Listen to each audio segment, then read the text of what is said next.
Topping today's news, yet another traffic fatality, this time here in the capital. The Royal Bahamas Defense Force reporting a decline in illegal migration in the region. The new Nassau cruise port set to open this month, and the Attorney General updates on penalties for oil spills in Exuma and Abaco. Good evening, Bahamas. I'm Jarino Saunders. This is your JCN Evening News. It's a pleasure to have you join us.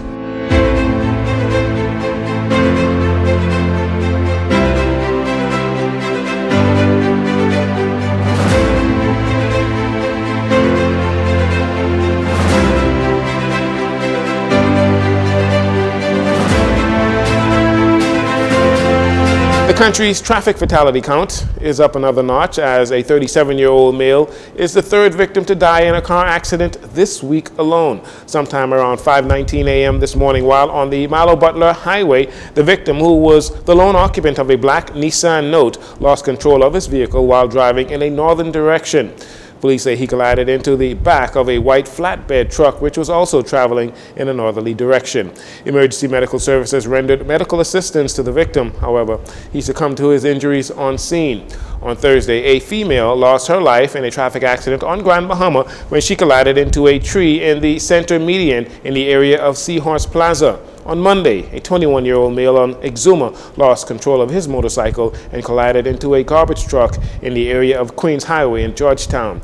Again, police are advising the motoring public to drive with due care and attention and to obey all traffic regulations and to drive to arrive alive. Meantime, two individuals involved in a traffic accident on El Salvador are happy to be alive as the 1998 Mitsubishi vehicle they were in received extensive damage. Fortunately, they were able to escape with minor injuries from that accident on Thursday afternoon on Queens Highway when they lost control of their vehicle and they collided into a black 2005 Dodge Ram truck that was traveling in the opposite direction.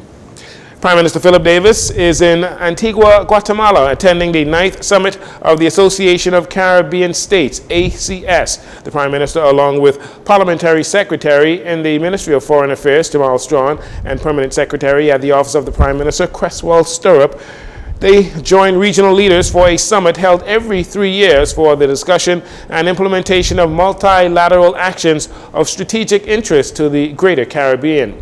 In a statement from the Office of the Prime Minister, during the summit, Prime Minister Davis will engage in high-level talks with the 35-member bloc and attend bilateral meetings with the republics of Slovenia, South Korea, India, and Italy.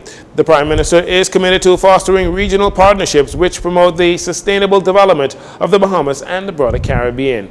Meanwhile, the ACS framework promises to yield fruitful resolutions in the area of climate change mitigation, economic development, intra-regional trade, and infrastructural advancement. The grand opening of the newly redeveloped $300 million Nassau cruise port is still on target for the end of this month. The opening will be what Minister of Tourism, Investments and Aviation, Deputy Prime Minister Cooper, calls a massive celebration. We're working very closely with the port, Nassau Cruise Port, in terms of its opening celebrations. You would know already that there will be a significant celebration at the end of May, around the 25th, 26th, 27th. This will attract significant levels of visitors by cruise.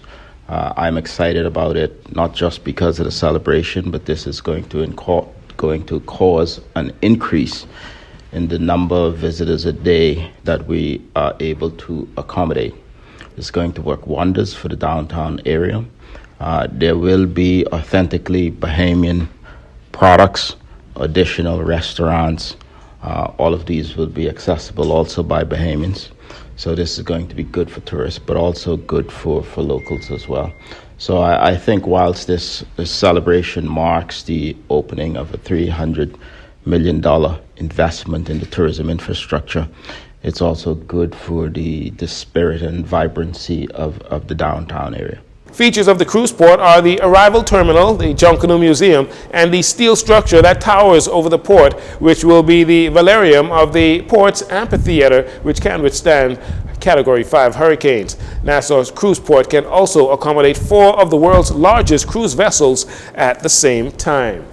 Speaking of Category 5 hurricanes, the month of May is Disaster Preparedness Month, and according to Director of the Pacific Disaster Center, the PDC, Dr. Erin Hewley, nearly half of the Bahamas' population are exposed to storm surge, with research experts warning that the number is likely to increase due to rising sea levels. To that end, Acting Senior Deputy Director of Meteorology, Jeffrey Simmons, says the Department of Meteorology, in collaboration with the National Hurricane Center and the University Corporation for Atmospheric Research, will develop a storm surge atlas for the islands of the Bahamas. We have been working over the years in terms of making storm surge prediction, and now we are aware that the information is out there, the technology is out there for us to actually develop a storm surge atlas for these islands. So in cooperation with the National Hurricane Center out of South Florida, and also the University Corporation for Atmospheric Research out of Colorado, the Department of Meteorology next week, to the 16th and 18th of May, will actually be hosting a workshop, and we'll be inviting some of our colleagues from around the region, from islands from Jamaica, Cayman Islands, Turks and Caicos Islands. They'll be joining us, and what we will be doing is actually developing a storm surge atlas for the Bahamas. With that, we would be able to have a very good idea of the type of inundation we can expect as a result of a storm surge. So this information can actually be used in terms of advising communities whether or not they need to evacuate and which areas would be the best to evacuating in those areas. Just last year, the island of Grand Bahama experienced life-threatening storm surges, catastrophic winds, heavy rainfall, and flooding as a result of the outer bands of a powerful hurricane, Hurricane Ian, which made landfall in Florida. As to when the atlas will be completed, Mr. Simmons says the process will take a few years.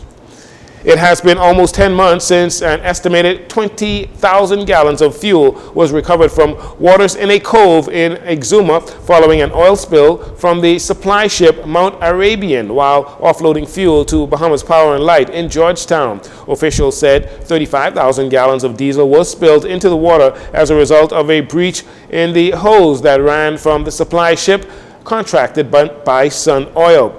Following this incident, the Attorney General, Senator Ryan Pinder, says the company would face fines. While giving an update on those penalties, AG Pinder says although he cannot release the amount of the fines just yet, they have been placed in escrow.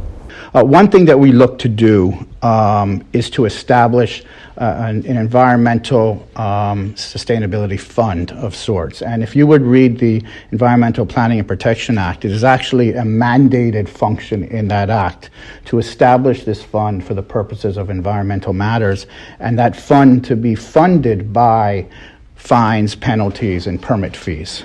That was never put in place by the former administration, even though they passed the act and set up DEP. That was never put in place. And so we have cabinet approval to proceed on establishing that fund. So at the moment, the fine will be held in escrow until that fund is established so it can be used for the intended purpose mandated by the legislation. As to when the fund will be established, Attorney General Pinder says it will be very soon. He also gave an update on the Onego Traveler cargo ship that sank off the southern tip of Abaco in December of 2022 with heavy fuel on board.